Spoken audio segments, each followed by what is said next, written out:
This is the Big O Show.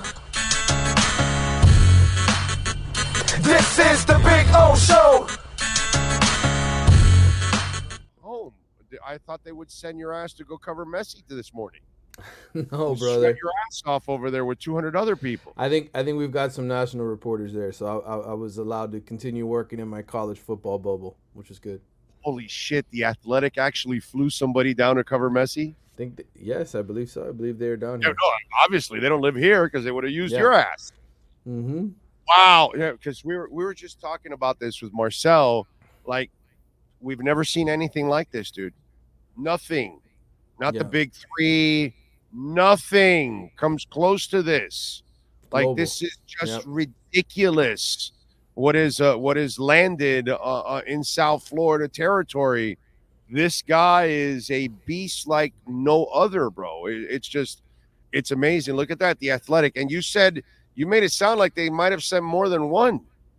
There could be more than one person here. I'm not sure exactly who would have made it down. I know that they've been covering the story pretty well in the Athletic, it means to the MLS and everything else, and so yes, I wouldn't be surprised if there's more than one person here. Dude, I know that it wasn't your. I don't think it even was your beat then. Do you remember the first day of Ricky Williams? Yes, it was pretty nutty. I remember that there were a lot of people there. They were all around the fence because it was so packed that they couldn't. Were you there that day? I was not there. I wasn't covering the But fence you then, remember it. yeah. That's what I told Marcel, that out of my entire life of covering sports, that's the closest to, and that doesn't even come close to Messi. No. Okay, still doesn't even. When do we have 200 media members? That's what was there this morning. 200 credentialed media members. We don't have 200 for the NBA Finals, dude. No, if that. Yeah, you're right. We probably don't, because people just don't travel anymore. A lot of people just stay where they are and watch the game and ride off of where they're at. So you're right. I mean, this is a global phenomenon, and it's on a level that we've never seen here in South Florida. Crazy. All right, another blue chipper for Mario, defensive tackle. Talk to me about Travius.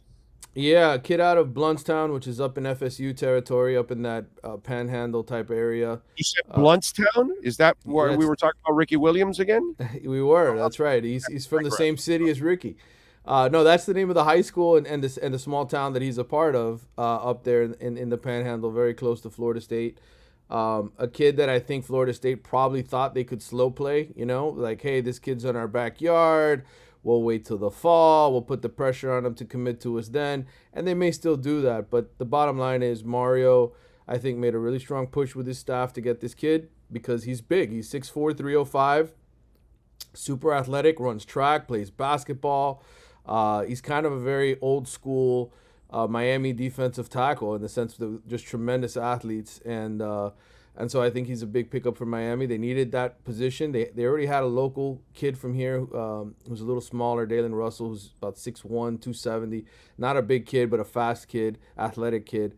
Our Travius is 305, man. He is 6'4", 305. He's a grown man. So hopefully for Miami, it sticks. They get him to sign in December, and Florida State doesn't have some tremendous season and goes 12-0 and decides, hey, we're gonna put the pressure on this kid to come to us now. And hopefully Miami's able to keep him. Got ACC Media Days coming? Next week, yes. Tuesday through Thursday next week. I'll be in Charlotte for that. I'll be flying out Monday. I'll be there Tuesday, which is going to create some interesting scheduling for us because I'll be there usually working on that Tuesday. I'll be back the following Friday in South Florida, so we'll have to figure out a good time. I don't know. We always do, bro. We'll figure it out. I don't know when Miami is talking Tuesday. I just don't know what time yet. You know how that works. We don't find out till the very end, to the very last minute. Hey, Mario's available for you. Here you go. So that'll be interesting. That'll be fun. We'll get a chance to talk to him.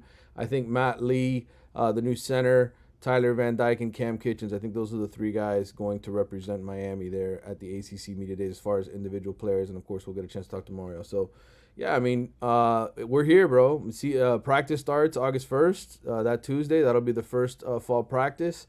And then it's just business. It's go time. It's get ready for the season. We'll see who shows up that first practice and isn't in uniform because they're recovering from off-season surgery still or whatever it is that they're doing. We'll get a good gauge on day one where everybody is. And then it's position battle time. And I think, there'll be some interesting ones here in fall camp. What are the interesting battles on the offensive line? Well, I think left tackle. I think that one's obviously interesting because we don't know where Zion Nelson is in terms of his health. He didn't participate this spring as he was still recovering from a second knee surgery that he had. So if Zion is healthy and can get back to being the kind of guy that he was a year ago when people were talking about him, maybe he is able to get that left tackle job back. If not, it probably ends up being Jalen Rivers or potentially the true freshman, Francis Mauigoa, who is an absolute stud, who I think will be one of the starting two offensive tackles when the season starts. So it'll be an interesting position battle there. I think, left guard and center are pretty much wrapped up. You've got Javian Cohen from Alabama, who I would assume would be the left guard. You got Matt Lee, who'll be the center. Right guard, you'll have Inez Cooper, most likely. Unless Jalen Rivers, gets pushed inside because Zion Nelson is back and is healthy. And then, like I said, Mauigoa will be the other one. They'll be about 7-8 deep on the offensive line in terms of guys that I think physically have the size that Mario wants to use and play. They'll have other experienced guys that are smaller that played last year, but those guys are kind of break glass in case of emergency type guys. Okay. All right. What are you working on the athletics so folks can check you out?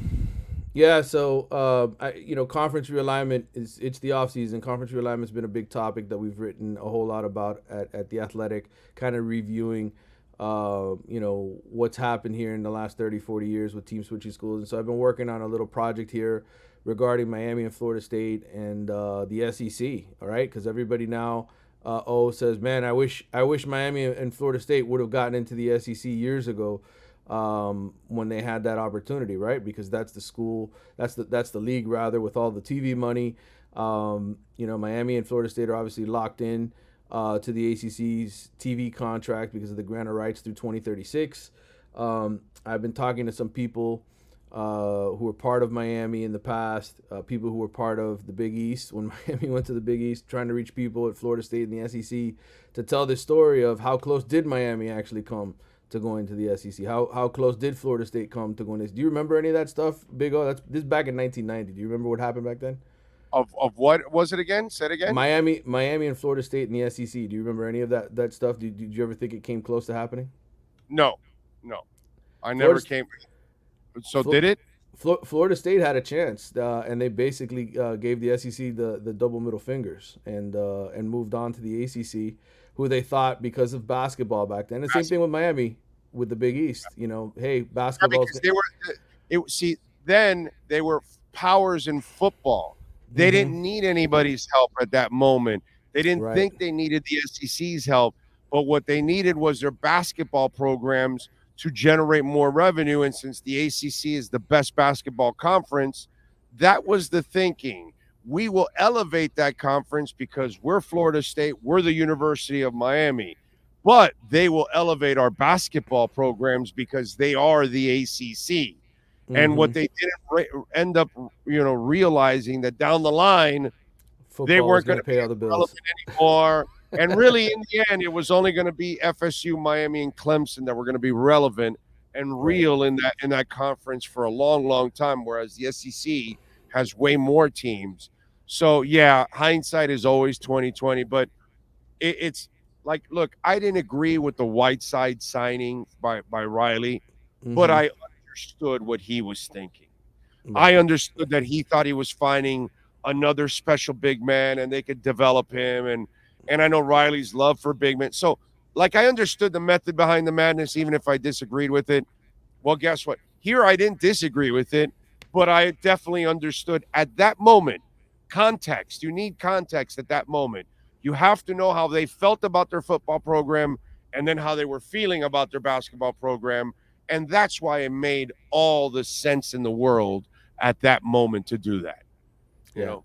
No, you and I know this history because we grew up here, but I have a lot of people who always ask me, why didn't Miami end up in the SEC, right? Like, what happened? Why didn't And so I felt the need to tell this story of kind of, and by the way, this is the part that was interesting to me because I wasn't alive for it, but in the 1930s and 40s and 50s, Miami and Florida State were going to SEC meetings every year trying to get into the SEC. So there's a little bit of an interesting backstory. Yes, and believe it or not, Neyland, who the stadium at Tennessee is named after, right? Neyland Stadium.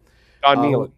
Right, who was in charge of Sergeant Brigadier Neyland is what his official title was back then. But yes, he and the folks at Kentucky were actually pushing for Miami to get in the SEC in the late 1940s. The University of Florida was pushing, and they got voted down 7-3. So I have a whole story just sort of talking about why Miami hasn't landed in the SEC, why Florida State ultimately passed on them to get into the ACC, and that'll. But I have the gist of it, right, from back in the day of the 90s. You're right. The 90s. You're right. Right. Yeah. So we lived it, bro. We lived it. It's just a whole different ballgame when you're old and you have some perspective. What'd you think of the Brett Venables comments and the shots at Deion Sanders? Well, some of these coaches want to get some attention, right? Brent Venables, I think, is kind of a cocky guy. He's had some excellent defenses at Clemson in the past. He's also really, really good at stealing signs. Oh, that's why he's so good at defense, by the way. He and the Clemson staff for many years, from what I've heard from other coaches, are probably the best in the business at stealing offensive signs. So I think this is just a guy who's very confident in himself. He went 6-7 in his first year, and he likes talking a little trash. So he's going after Deion and Mario because I think it's an attention thing for him. Oh, he went after Mario? I didn't see the shots at Mario. I saw the shots at Deion. Yeah, no, he went after Deion because the whole, in terms of the way he's handled flipping the roster at Colorado and dumping kids left and right. For those of you who don't know, he says we're another year in establishing our standards and our cultures and our values. That matters. A year ago, I challenged the guys. I wasn't like Deion that gave guys a bunch of pink slips. Now, This guy's a fucking asshole. I just want you to know this, okay? No, I'm rooting against this guy from here on out. Asswipe, you went to Oklahoma. He went to freaking Colorado. Different job, okay? Absolutely. They are one of the worst programs in all of college football, Brent. You went to Oklahoma and went 6-7, asswipe. You better start proving something because you inherited talent, jerk off. You're in Oklahoma. Deion didn't inherit anything at Colorado, and Mario didn't inherit anything at Miami. You goddamn right they're going to give pink slips to people and get them the hell out. I don't have a problem with that, to be quite honest. I actually have a problem with him when he hasn't done anything and you're, taking shots at people. And did he take a shot at Mario too? He did. Now, he didn't name Mario by name, but, they're recruiting some of the same kids. Miami and Oklahoma are. They're going after many of the same targets, including a 5-star defensive lineman. So he was quoted over a week ago saying, yes, we went 6-7, or we had a 7-loss season, but it's different. It's not like we lost to Middle Tennessee State and lost to Florida State 45-3. So he was basically taking a shot at Miami because he knows that, hey, there's recruits listening, and I want them to know that, hey, we're in a different state than Miami is what he was trying to convey to. Well, that asshole better step up big time because I'm going to have a field day with him. Okay? No, seriously. I mean, I think Deion did what he had to do, just like I think Mario is doing what he has to do. I'm pretty consistent about all of this. Brother, you get to a business a new CEO walks in. I don't like that manager. I don't like this department. I'm eliminating this. I mean, you've got presidential candidates that are telling you ahead of time, I'm going to eliminate this. I'm going to eliminate that. This happens at all levels of business, of anything going on. So whether a coach comes in and wants to clean house, brother, I don't have a problem with that.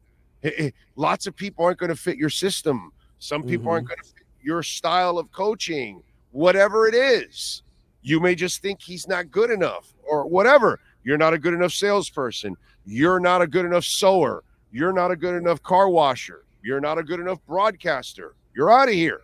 I mean, that's just kind of the way it goes, dude. Yeah. I just, there's a part of me, it just, like, man. Well, listen, Venables, the fact that he's this outspoken right now, good for him. He's trying to create waves, create attention for himself. But listen, he's going to the SEC next year.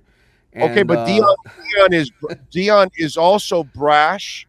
Deion is also out there. He's not using his platform to go trash Colorado State and trash the Texas coach. And I don't hear Deion doing that. No, you're right. So it just I just found it classless. I just didn't think there was any place for that at that moment. And plus, who are you to tell how somebody else runs their program? You know what I'm saying? And be careful, because if Deion so far has had more success as a head coach than you have so far, Brett Venables, because he did more at Jackson State than you've done so far as a head coach. Be very careful. Very careful, because you don't know. Maybe Deion doesn't work at this level, or then maybe Deion's a star at this level. I didn't like it. I just thought it was, I thought it was a little classless. Yeah. What do you got, Sean? Well, no, because I wanted to bring up, and somebody in the chat already brought it up, but Venables was talking about rivalry games and losing bad. They lost to Texas 49-0 in their rivalry game last year. Yeah. Right. Yeah. They got embarrassed. And by the way, dude, I mean, when they've got to face a schedule, let's not forget, right? Like Oklahoma for many, many years, Texas has been down for a long time in the Big 12, kind of like Miami, right? Yeah. Like, who have they had to play in the Big 12 over the years? They've dominated that conference in large part because they didn't have much in the way of competition. I'm very interested to see how good Oklahoma really is when they've got to play the big boys every single week. Me too. I'll be watching it extra close now that Mr. Venables is, of course. I had no idea he's the new Saban. So I guess, he can. And if you're Saban and you want to take shots at people, well, dude, you're Nick Saban. That's fine. If you're Kirby, you've proven that you're the guy. And if you say somebody else is not doing it right, well, we're not doing it the way they are. That's fine. It might not be right to do it, but at least you got something to stand on. But you're 6-7 with Oklahoma talent, bro. Shut up, please. Shut up. Seriously. Anyway, all right. Follow him on Twitter and Manny_Navarro, and please subscribe to The Athletic so you can get coverage on anything and everything going on in the world of sports here in the United States and internationally too, with a little football. Manny, we'll catch up later in the week, my friend. Appreciate you. All right, good talking to you. Talk to you soon. You got it. There you go, Manny Navarro. Seriously, I am not a fan of Brett Venables. That's your Canes Wear Miami Hurricanes report.